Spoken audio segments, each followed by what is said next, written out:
Tonight on NewsWatch, remembering the dream. Crowds gather in the nation's capital on the 50th anniversary of Martin Luther King Jr.'s infamous speech.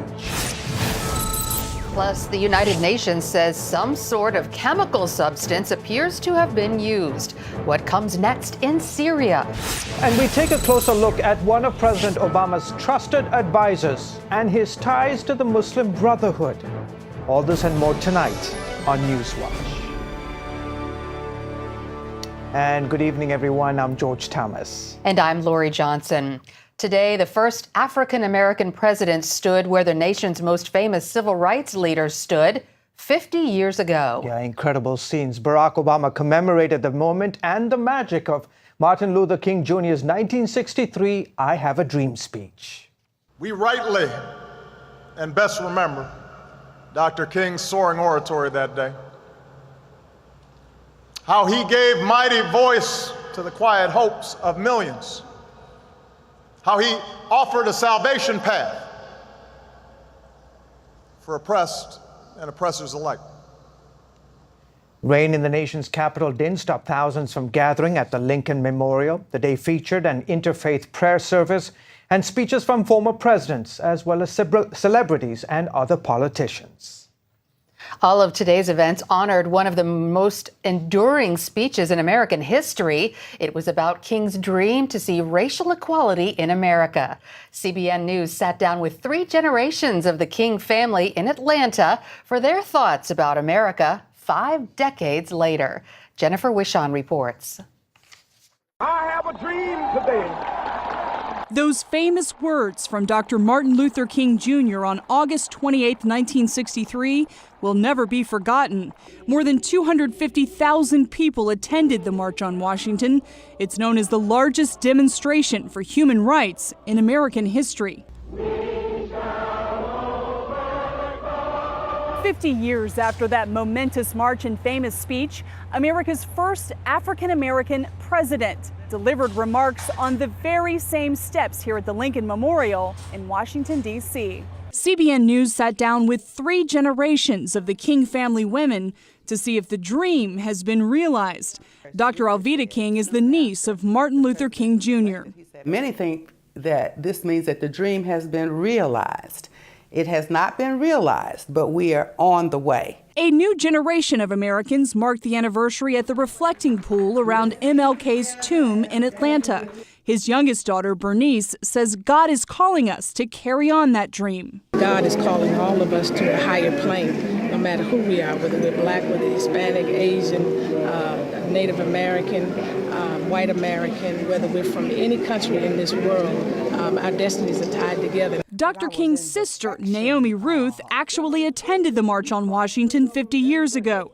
She says she'll never forget how far we've come as a country. It was truly an experience that I will never, ever forget. Just being there and looking out at that sea of people, over 250,000 strong or more, and then looking at that water just brought back to me many of my spiritual values. From birth, it seemed Dr. King was destined to preach the gospel. He was the son and grandson of Baptist preachers. At the age of 19, he was ordained as a minister and later became co-pastor of Ebenezer Baptist Church in Atlanta alongside his father.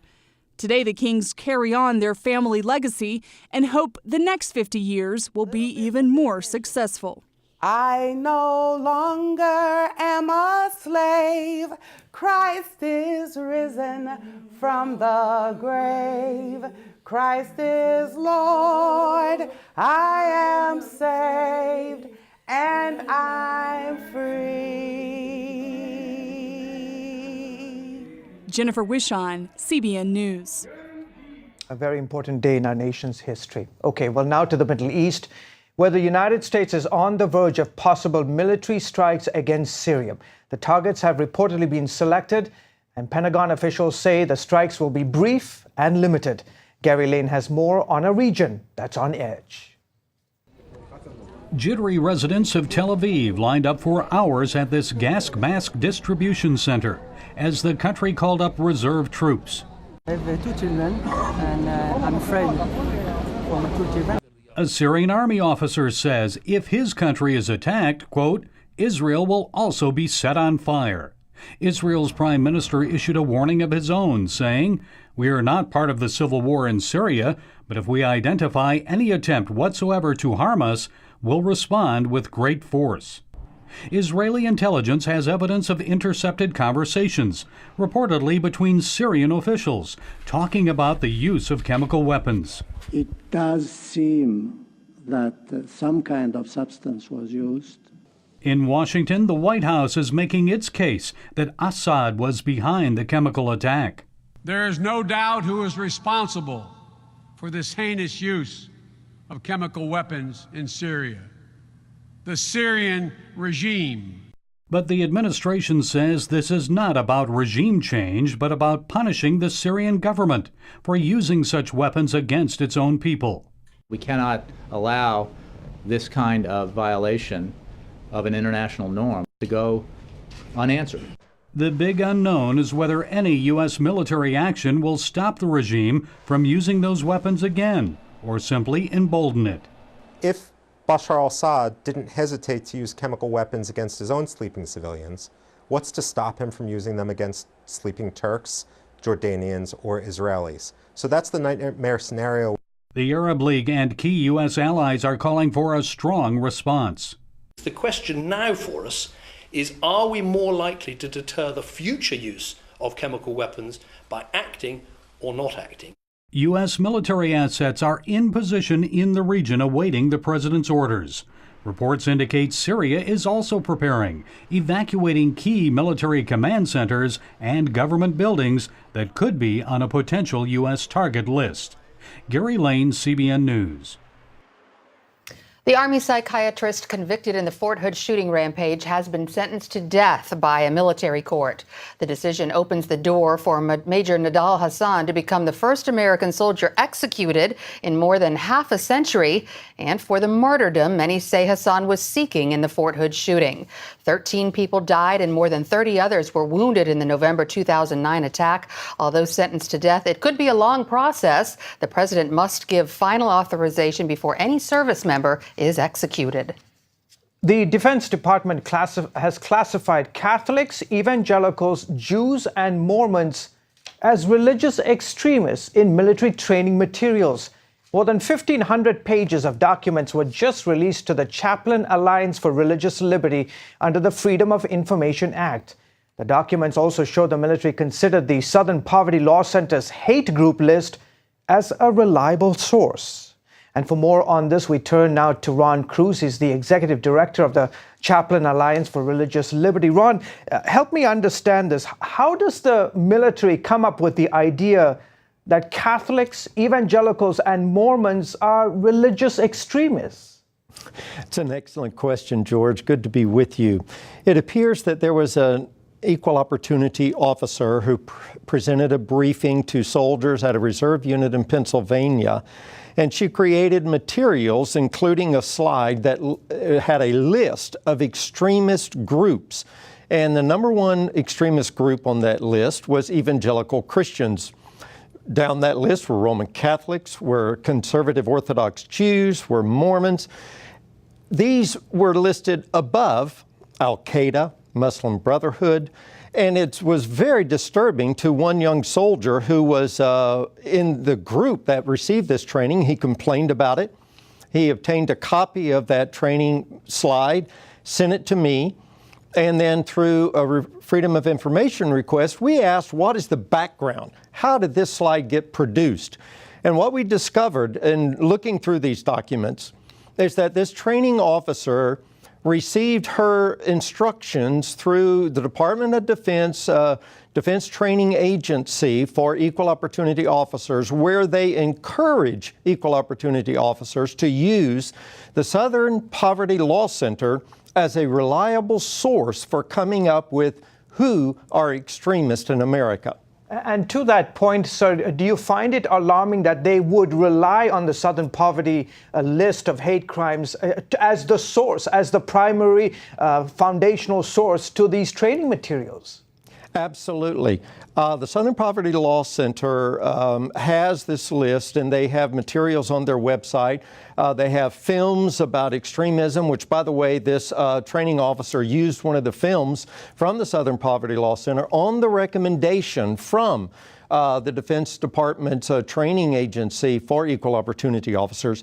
But we must remember that there was a young man who took a list from the Southern Poverty Law Center, a hate group list that they identified as hate group, and that young man took that list, which had the Family Research Council on that list, and he walked into the Family Research Council and with a weapon to try to kill as many as he could with Chick-fil-A sandwiches. He wanted to cram them down their faces, and was stopped heroically by the guard at the front desk at the Family Research Center. So now Southern Poverty Law Center, who produces a list of extremist groups, is being used by the Department of Defense. We find that alarming, and America should be concerned about that. Yeah, it's stunning news. Thank you so much for your insights on this. I'm sure George Washington and Thomas Jefferson will probably not be very happy about this. Ron Cruz, thank you so much for your insights. You're welcome. Coming up, how one gospel singer is spreading a message of love after being uninvited to a March on Washington event. Hello? Is this thing on? Hey, kids, do you love games? And do you love discovering things? Well, do ya? Then you're gonna love this. It's the new free Superbook Kids Bible app. You can play games, watch videos, find answers to your questions, and a whole lot more. The new Superbook Kids Bible app. Free downloads available on iTunes now. In 2008, my husband Gary departed for heaven. I was still grieving. And then to find out I had cancer, I began praying, God, how do I do this? Where do I do this? Cancer Treatment Centers of America was the place. Dr. Neelam outlined a plan that would take care of my mind and my body, and she prayed with me. For Bible-believing Christians, we're able to pray with them in a much deeper way as they begin to really rely upon their faith.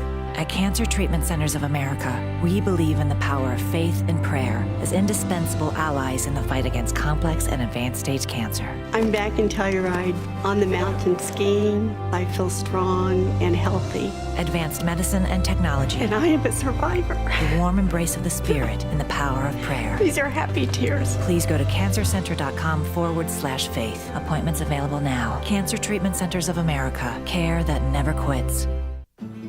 Jim is 38, mortgage, married, 3 great kids. He wants to protect his family with a $500,000 term life insurance policy. What do you think it'll cost him? $100 a month? 60? 40? Actually, none of the above.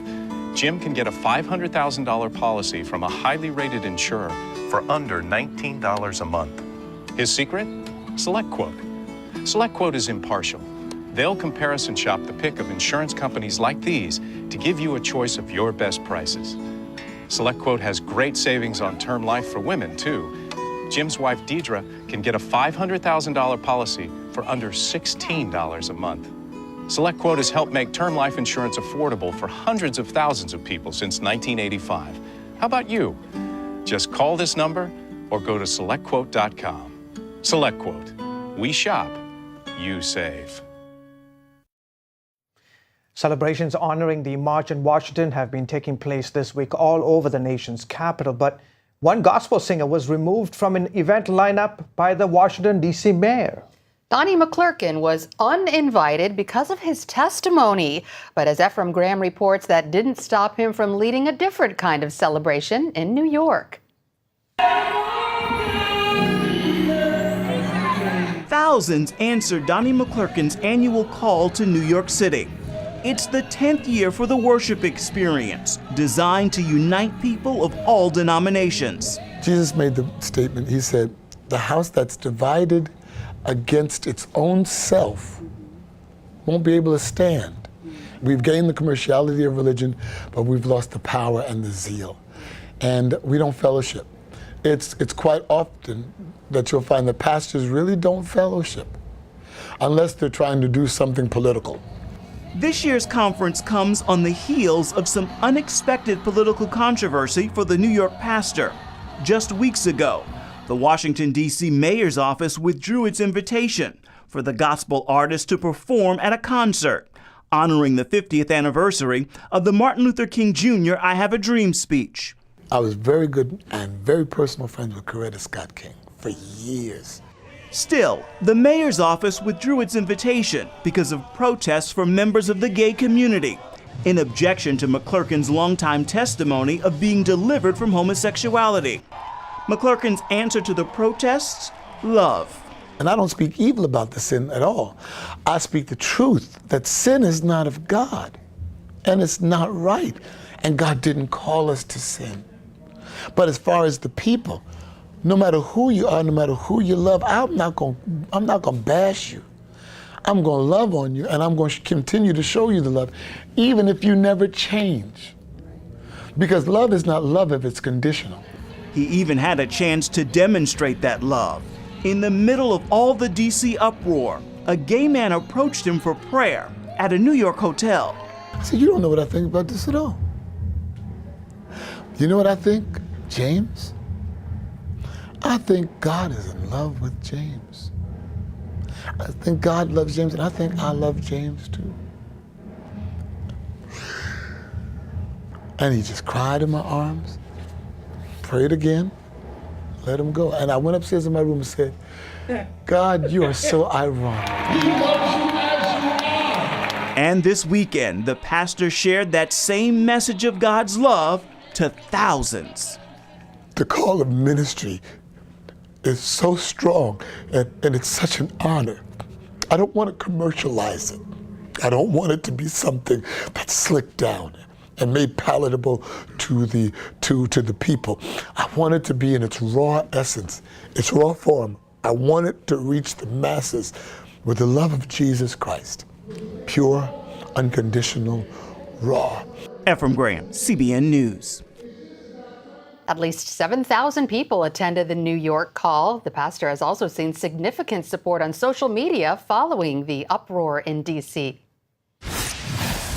Up next, why one American Islamic group linked to the Muslim Brotherhood is thriving here in the U.S.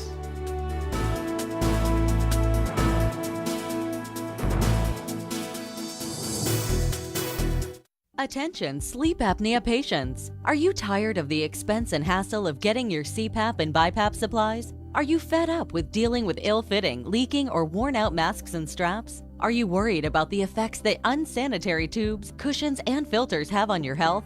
If you said yes to any of these questions, Allied Medical Supply Network has the solution to your problems. You could qualify to have your supplies regularly delivered right to your door at little or no cost to you. That's right, no more inconvenience, no worn-out masks and straps, no more unsanitary equipment, just restful sleep. Call Allied Medical Supply Network today to determine if you may qualify to receive your fresh, brand-name supplies at little or no cost. Don't delay. Call us now to see if you are eligible to save money on regular delivery of your CPAP and BiPAP supplies. Call 1-800-815-9947. That's 1-800-815-9947. Or go to cpapsupplyhelpline.com. Announcing an important breakthrough in healthcare that can benefit everyone. If you or anyone you love needs affordable health insurance, regardless of a pre-existing medical condition, call Quick Insurance 123 today and get the immediate relief you deserve. Quick Insurance 123 was created to provide affordable health insurance to all uninsured Americans, with or without pre-existing conditions. This is not a discount card. This is a real insurance program that lets you choose from many affordable health plans, with access to doctors, hospitals, emergency services, and more. So call the number on your screen now and get the health coverage you need just for calling. As a special bonus, we'll send you a free prescription savings card that could save you up to 85% on your prescriptions. That's right, you could save up to 85% on your prescriptions just for calling. Call Quick Insurance 123 to find out how you can get affordable health insurance and receive your free prescription savings card just for calling. Don't wait. Getting a free quote is as easy as 1, 2, 3. Call today.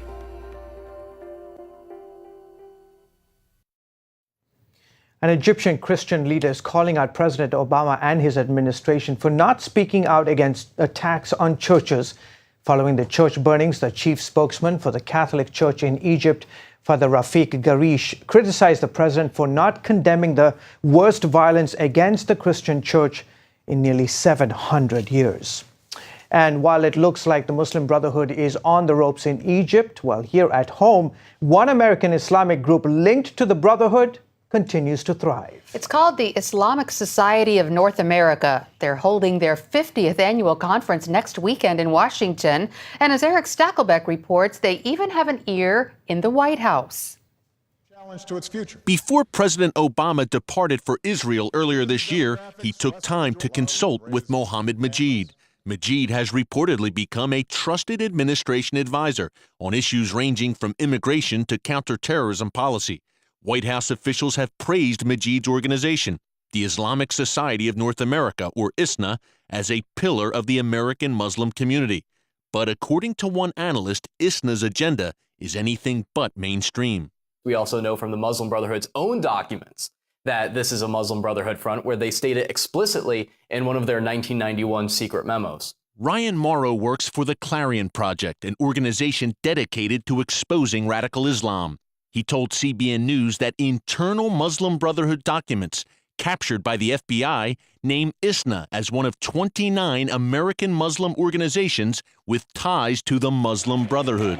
The Brotherhood gave birth to both Al-Qaeda and Hamas. It's also easy to tell what the Brotherhood's agenda is because they've told us in their own documents, which is they've said that their work in America is a kind of grand jihad in eliminating and destroying the Western civilization from within. And most importantly, they say they want to do it at the hands not just of the believers, the Muslim Brotherhood supporters, but at the hands of the unbelievers, us. ISNA began in 1982 in Plainfield, Indiana. A founding member, Sami Al-Arian, was convicted in a U.S. federal court of conspiring to support the terror group Palestinian Islamic Jihad. Abdurrahman Alamoudi also worked closely with ISNA for years. He's currently serving a federal prison sentence for funding Al-Qaeda. Despite its radical roots, ISNA has expanded from its heartland base to the power corridors of Washington, D.C. The remarkable thing is many of these founders who've been implicated in terrorism cases, named as unindicted co-conspirators in terrorism cases, are now consulting with the Obama administration. Investigative journalist Patrick Poole says ISNA's founders were even given a tour of the White House in March 2013. When it was closed off to the American public, they were meeting with senior White House officials, including the head of the Office of Public Engagement, who said that ISNA was the primary Islamic group that the White House does their Muslim outreach through. It wasn't long ago that the U.S. government had a far less positive view of ISNA. In 2007, federal prosecutors named the group as an unindicted co-conspirator in the largest terrorism financing trial in American history.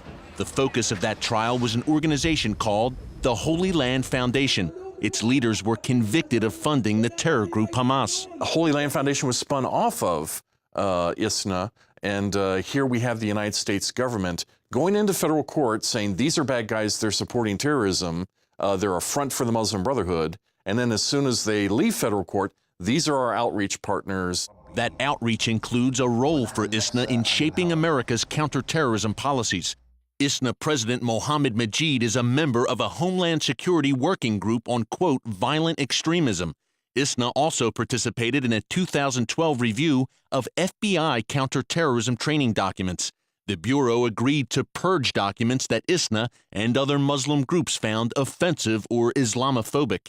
Poole says the fox is guarding the henhouse. We see a repeated pattern from FBI reports, from Department of Justice evidence in these terrorism trials, that groups like ISNA and their Muslim Brotherhood fronts, they're here to Islamicize America. ISNA did not respond to CBN News' request for comment.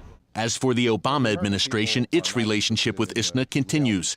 Earlier this month, ISNA officials met with Secretary of State John Kerry to discuss the latest attempt at peace talks between Israel and the Palestinians. The White House is not embarrassed about this relationship. They publicly brag about the relationship and the fact that they're going to continue it. And it's not just the White House where ISNA is making inroads. The group's interfaith office meets with Christian and Jewish groups around the country. And an ISNA leader even spoke at the National Prayer Breakfast earlier this year. Eric Stakelbeck, CBN News, Washington. Up next, meet the tiny new residents taking over a Kansas park.